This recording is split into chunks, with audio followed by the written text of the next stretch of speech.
اللہ علیہ وسلم لا يدخل الجنت قاطع. رحمتی دو عالم صلی اللہ تعالی علیہ وسلم نے، یہ ہمارا درس 5 سے 10 منٹ کے درمیان ہوگا. رسول کریم صلی اللہ علیہ وسلم نے ہمیں سمجھایا ہے رشتے ناطے توڑنے والا آدمی جنت میں نہیں جائے گا. اب ہم نے اس رمضان مبارک میں محاسبہ کرنا ہے کہ کیا ہم جوڑنے والے ہیں یا توڑنے والے ہیں. سب جتنے اہل ایمان ہیں، اس میں قرآن پاک کی 2 آیتیں میں پڑھوں گا، اس کے بعد کوشش کروں گا خلاصہ اور ترجمہ بیان کروں. بات بالکل شارٹ ہے، تھوڑی بات زیادہ یاد رہتی ہے. پہلے یاد کر لیں. فَهَلْ عَصَيْتُمْ إِن تَوَلَّيْتُمْ أَن تُفْسِدُوا فِي الْأَرْضِ. ناممکن اور بعید نہیں تمہاری وجہ سے زمین میں فساد ہے. کیا ہماری وجہ سے؟ ہم تو بڑے اہل حدیث، اہل سنت، بڑے دعوے دار، نمازی، روزے دار، شب زندہ دار، تراویح پڑھنے والے، روزے رکھنے والے، رمضان کا احترام کرنے والے. فرمایا ہاں وَتُقَطِّعُوا أَرْحَامَكُمْ. نیکیوں والا موسم گزر رہا ہے، تم ابھی قطع رحمی کر رہے ہو. جس طرح رمضان میں توبہ کرنے کا ثواب بڑا ہے، معاف کرنے کا اجر بڑا ہے. وَلَمَنْ صَبَرَ وَغَفَرَ إِنَّ ذَلِكَ لَمِنْ عَزْمِ الْأُمُورِ. ہمت کے کام ہیں. ایک صبر کرنا، یہ مہینہ کیسے؟ شہر و صبر. اور دوسرا کیا ہے؟ غافرہ، بخش دینا، معاف کر دینا. کم سے کم بندہ داماد کو اور بیٹی کو تو معاف کر دے، بہنوئی کو اور بہن کو تو معاف کر دے، خالہ کو، پھوپھی کو تو معاف کر دے. یہ لڑائی کی جگہ ہے بلا. یہ دیکھو یہ لڑائی کے لوگ ہیں.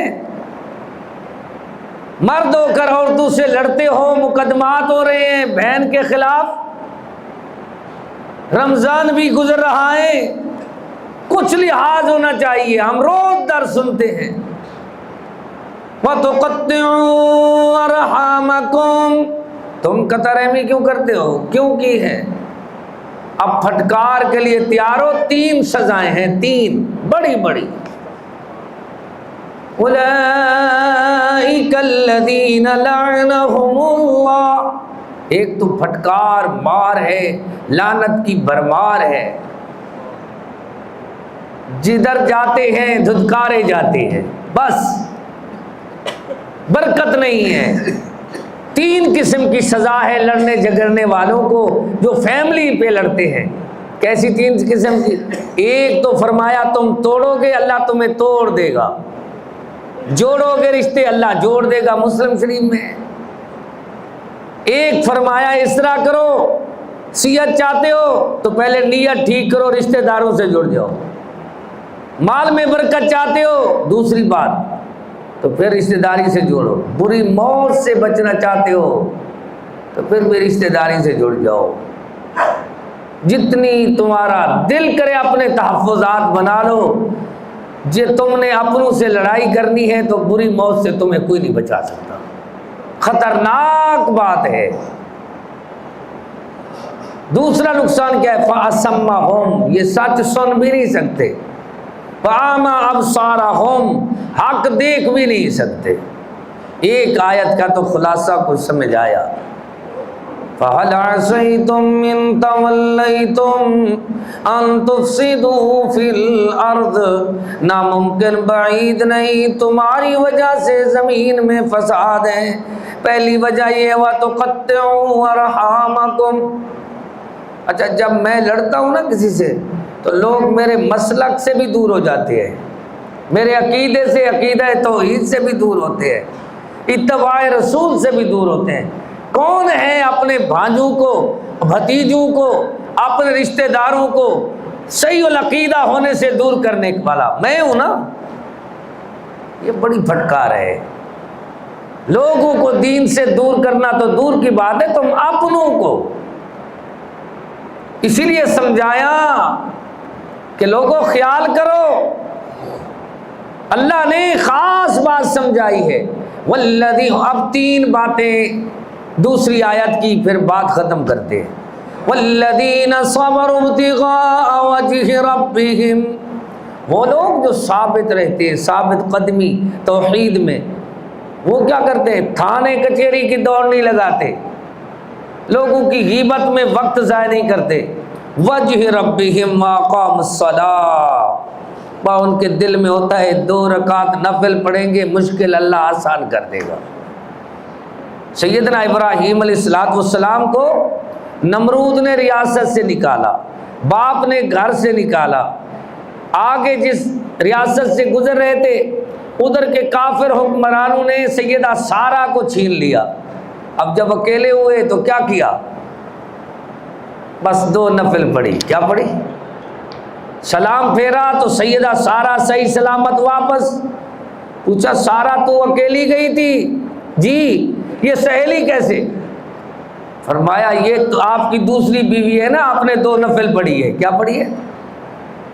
2 نفل سے وہ دوسری بیوی لے گیا، تم پہلی کو ذلیل کر رہے ہو۔ نفل جو نہیں پڑھتے، رمضان آیا ہمارے اہل حدیث کہہ رہے ہیں تو نفلی عبادت کیا قیام کرنا ہے بھئی؟ تمہیں قرآن نہیں آتا، قرآن پڑھتے نہیں، سن تو لو، یا پھر ایسے کرو جاتے ہوئے مجھے 1 رکوع سنا کر جایا کرو، پھر تراویح نہ پڑھو۔ پڑھتے بھی نہیں ہو، سنتے بھی نہیں ہو۔ شہر رمضان کیسا ہے؟ یہ شہر قرآن کیسا ہے؟ شہر مبارک کیسا ہے؟ تم نہ قرآن پڑھتے ہو نہ سنتے ہو، پھر کہتے ہیں نفلی نماز ہے۔ نفلی کا ثواب رمضان میں فرضوں کے برابر ہے۔ آج عہد کرو جب ہم پریشان ہوں گے 2 نفل پڑھیں گے، صلاۃ الحاجہ۔ ریاض میں ہم رہتے تھے، ایک استاد ہمیں سمجھایا، مجھے دیکھا، کہتے ہیں انت زعلان، تو پریشان ہے؟ میں نے کہا نعم۔ کہتے پریشانی کا حال تو تیرے پاس ہے۔ میں نے کہا وہ کیا ہے؟ کہتے وضو کر 2 نفل پڑھ، ابھی پریشانی حل۔ یار آپ سب لوگ پریشان ہو مہنگائی کی وجہ سے یا فیملی لڑائی کی وجہ سے۔ یہ میری عمر کے جو بوڑھے لوگ ہیں نا، یہ پریشان ہیں بیٹے بیٹیوں کے رشتے ناتے اور فرض پورا کرنے، قرض پورا کرنے کی وجہ سے۔ ایک جسم ضعیف ہو گیا ہے، دوسرا ان کے اوپر اور وزن زیادہ۔ فیملی مشکلات ہیں بوڑھے آدمی پر، تو بوڑھا کیا کرے؟ نفل پڑھے۔ کیا پڑھے؟ آج ایک بات یاد کر لو، پہلے مشکلات میں نفل پڑھنی ہے، دوسرا کیا ہے؟ 2 باتیں باقی ہے۔ وَأَنفِقُوا مِمَّا رَزَقْنَاهُمْ سِرًّا وَعَلَانِيَةً، دوسرا کام ہے خرچ کرنا، دکھا کر چھپا کر۔ ہم نے اپنی جماعت والوں کو عقیدہ بتایا، بھئی بدعت نہ کرو، مرے ہوئے بندوں کی دیگیں نہ پکاؤ، یہ بات تو صحیح ہے، لیکن ہم نے زندوں کی دیگیں بند کر دی۔ ہاں، یہ مسئلہ غلط ہے۔ اب رمضان ہے نا، رمضان میں سحری میں دیگیں پکاؤ نا، ایسے جامعہ رحمانی مسجد کے باہر ایسے 100 دیگ پکی ہوئی ہو افطاری کے ٹائم میں، سحری میں پکی ہوئی ہو، کون روکتا ہے؟ کون کہتے ہیں نہ پکاؤ دیگیں؟ وہ ملنگ ہیں بھی ضعیف العقیدہ، وہ 10 دن اپنے محرم میں سب کچھ سارا سال بھیک مانگتے ہیں اور 10 دنوں میں وہ بکرے ذبح کرتے ہیں، دودھ کی سبیلیں لگاتے۔ تمہاری کوئی سبیل ہے دودھ کی بہر؟ ہے بھی سچا مہینہ، ہے بھی تم سچے، خرچ نہیں کرتے، جس کی وجہ سے رزلٹ کیا نکلتا ہے؟ جیڑے ہیں شودے اللہ دے نا تے نہ خرچہ کریں دے، بیماری مقدمے تے چٹیاں تے لے دے۔ کچہری کو پیسے دے کر آیا، تھانے بڑا سخی دیکھو میرج ہال میں خرچہ کر کے آیا اہل حدیث، تھانے میں بڑے پیسے دے کر آیا اہل حدیث، ہسپتال میں بڑی دولت خرچ کر کے، مسجد میں کیوں نہیں خرچ کرا؟ اچھا بھائی میں آخری بات سنا رہا ہوں، کوئی اپنی طرف سے پیسہ کسی کو نہ دے، کیونکہ مہنگائی بڑی ہے، جو اللہ کا تم نے کھایا ہوا ہے وہ تو نکالو نا۔ یہ سوال ہے میرا، پوچھ لینا مشائخ سے، یہ ممبر بڑا مقدس ہے، ہمارے شیخ اور علامہ کا ممبر ہے، اللہ ان کو صحت دے، وہ ہمارے مربی ہیں۔ مجھ سے کوئی پوچھے نا اردو زبان میں سب سے زیادہ بڑا خطیب کون ہے؟ تو میں کہتا ہوں ہمارے علامہ بھٹی صاحب ہیں، ان کو سنو۔ لیکن آپ ذرا میری بات کی طرف توجہ کرنا، میں اہل حدیثوں سے مخاطب ہوں، اہل سنت سے۔ مہنگائی بڑی ہے، اپنے پیسے نہ دو۔ تمہیں کس نے کہا تھا کہ گھر میں بیوی کے اتنی زیورات رکھ دو؟ اب تو ہمارا حصہ بن گیا ہے، اسی لیے تو ہم آتے ہیں نا، للفقراء الذین احصروا فی سبیل اللہ۔ تمہیں کس نے کہا تھا کہ لاکھوں کے کاروبار کرو، کروڑوں میں اربوں میں کھیلو؟ اب ہمارا حصہ بنا ہے ادھر اندر، ہم تو مسجد میں بیٹھے رہے، للفقراء الذین احصروا فی سبیل اللہ۔ اصل صدقہ خیرات کے حقدار وہ ہیں جو اللہ کے راستہ میں دین کے علم کے لیے بیٹھے۔ وہ بیٹھے ہوئے ہیں، تم کام کرتے رہے ہو، سال بھر تمہارے کام میں ہمارا نام نکل آیا تو تم کیوں کھا سکتے ہو؟ ایک لقمہ کوئی حرام کا کھائے تو کتنی دن عبادت قبول نہیں ہوتی؟ وہ سب مسئلہ سب کو یاد ہے، 40 دن والا مسئلہ سب کو۔ لیکن جو پوری زکوٰۃ ہمارے مدرسے کی کھا جائے،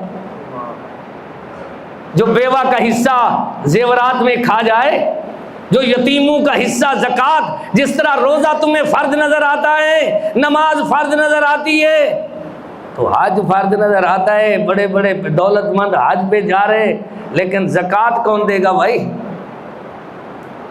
اب آسان مسئلہ سمجھو، جس طرح کلمہ فرض ہے، اس طرح نماز فرض ہے، اس طرح روزہ فرض ہے، اسی طرح زکوٰۃ فرض ہے۔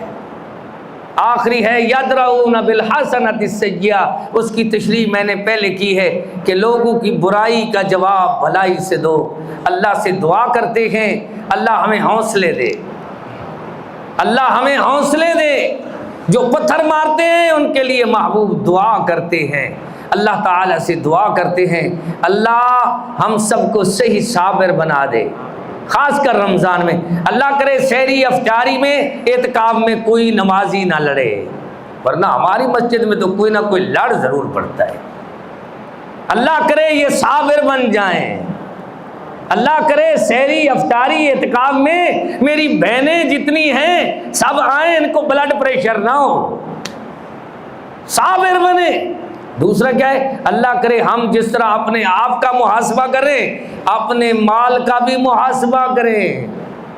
پوچھیں علماء سے، 45 سال ہو گئے مجھے واعظ کرتے ہوئے، 45 سال کے بعد میں یہ خلاصہ عرض کر رہا ہوں، رمضان محاسبے کا مہینہ ہے، مال کو بھی پاک کرو، اپنی جان کو بھی پاک کرو، اپنے آپ کو بھی پاک کرو، اپنے اعمال کو بھی پاک کرو۔